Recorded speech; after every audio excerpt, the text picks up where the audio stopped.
ओम गणेश हर हर महादेव। जैसे मैंने कल्प वृक्ष मंत्र जो भगवान श्री हरि लक्ष्मी श्री राधा रानी और कृष्ण का बताया था, जो हमारे पुराणों में है, उसी का संग्रह। जैसे मैंने कहा था ना कि उसमें 3 प्रकार के अलग अलग कल्प वृक्ष मंत्र है। एक है भगवान श्री कृष्ण का, तो दूसरा आज जो मैं आपको बताने वाला हूँ वो है भगवान सदाशिव सांब सदाशिव महारुद्र का। और इस मंत्र का जो महत्व है, जो महात्म्य है, वो अद्भुत और आश्चर्यचकित है। और इससे भी ज़्यादा आपको ये आश्चर्य लगेगा कि इस मंत्र का शुरुआत या इस मंत्रों को किसने किसको सबसे पहले दिया था। अगर आपको यह विषय वीडियो पसंद आए तो लाइक करें, शेयर करें, चैनल पर नए हो तो सब्सक्राइब करके घंटी का चिन्ह दबाइएगा। तो चलिए शुरू करते हैं। तो भगवान कहते हैं कि यह जो मंत्र है वह मंत्र 12 अक्षरों वाला है और बहुत ही सहज है, बहुत ही सरल है। और वो मंत्र क्या है? वो मंत्र ये है, ओम नमो भगवते शिवाय स्वाहा। ओम नमो भगवते शिवाय स्वाहा। भगवान शिव जी का ये महाकल्प वृक्ष मंत्र है। और इसी मंत्र को पूर्व काल में वशिष्ठ जी ने पुष्कर तीर्थ में कृपा पूर्वक प्रदान किया था। प्राचीन काल में ब्रह्मा जी ने रावण को इस मंत्र की दीक्षा दी थी, यह मंत्र दिया था। और शंकर जी ने पहले कभी इसी मंत्र को बाणासुर को और दुर्वासा मुनि को भी इसी मंत्र का उपदेश दिया था। और इस मंत्र में केवल एक चीज़ जो यहाँ पर लिखी हुई है वो क्या है? जब भी आप इस मंत्र का जाप करें तो भगवान शिव जी के सामने, घर में अगर आप इस मंत्र का जाप करते हो तो शिव जी के सामने कोई भी नैवेद्य रखें, चाहे मान के एक छोटी सी एक चम्मच भर के शक्कर भी रखेंगे, मिश्री भी रखेंगे, गुड़ भी रखेंगे, कोई एक फल रखेंगे या थोड़ा सूखा मेवा भी रखेंगे तो भी रखना है। क्योंकि इसमें लिखा है कि इस मंत्र को जब आप जपते हैं तब भगवान शिव जी के सामने कोई ना कोई प्रसाद या भोग होना चाहिए। बाद में वह प्रसाद के रूप में आप ग्रहण कर सकते हो।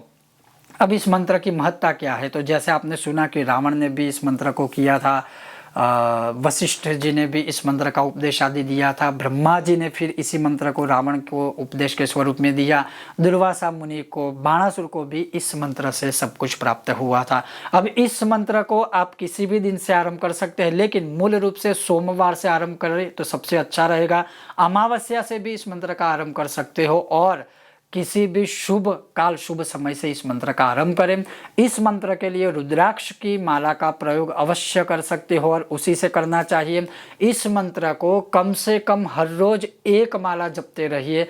भगवान सांब सदाशिव की कैसी अमोघ कल्प वृक्ष के समान कृपा प्राप्त होगी उसका अनुभव आप स्वयं करेंगे। इसका विशेष और कोई विधान नहीं है, ना कोई न्यास है, ना कोई विनियोग है। सीधा ही मैं पुराण में से ही आपको यह मंत्र बता रहा हूँ, ना ही दीक्षा शिक्षा की जरूरत है। बस आपको इतना अवश्य ध्यान रखना है कि मंत्र को जपते समय स्पष्ट उच्चारण होना चाहिए।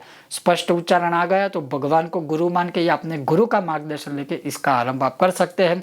हर रोज 1 माला करें या फिर 120 माला सबसे पहले इस मंत्र की कर लीजिए। और उसका दशांश यज्ञ आप चाहे तो काले तिल से कर सकते हो, नहीं करोगे तो दशांश माला कर लीजिए। या फिर हर रोज कम से कम 1 माला भी करेंगे तो भगवान शिव के इस अमोघ कल्प वृक्ष मंत्र की पूर्ण कृपा से सर्वस्व प्राप्त होगा। क्योंकि आप स्वयं सोचिए, जब भगवान ने ही कहा है और इतने महान लोगों ने इसका जाप किया है तो इसका फल कैसा होगा। तो अवश्य भगवान शिव जी के इस कल्प वृक्ष मंत्र की सदैव आराधना भक्ति करनी चाहिए और अपनी भाव अनुसार, अपने श्रद्धा अनुसार इस मंत्र का जाप कीजिए। ऐसा नहीं है कि मैंने इतना बोला तो इतना ही कीजिए, जितना अधिक कर सकते हो उतना कीजिए और अंत में कुछ भी ना हो। हर रोज केवल 27 बार भी करोगे तब भी भगवान शिव की कृपा प्राप्त होगी। ऐसा अमोघ यह शिव जी का कल्प वृक्ष मंत्र है जो 12 अक्षरों वाला मैंने आपको बताया। अगर आपको यह विषय वीडियो पसंद आया हो, लाइक करें, शेयर करें, चैनल पर नए हो तो सब्सक्राइब करके घंटे का चिन्ह दबाइएगा। बहुत जल्द मिलते हैं नए विषय और वीडियो के साथ। तब तक आप देखते रहिए कर्मकांड बाय आनंद पाठक मेरे साथ। ओम गणेश हर हर महादेव।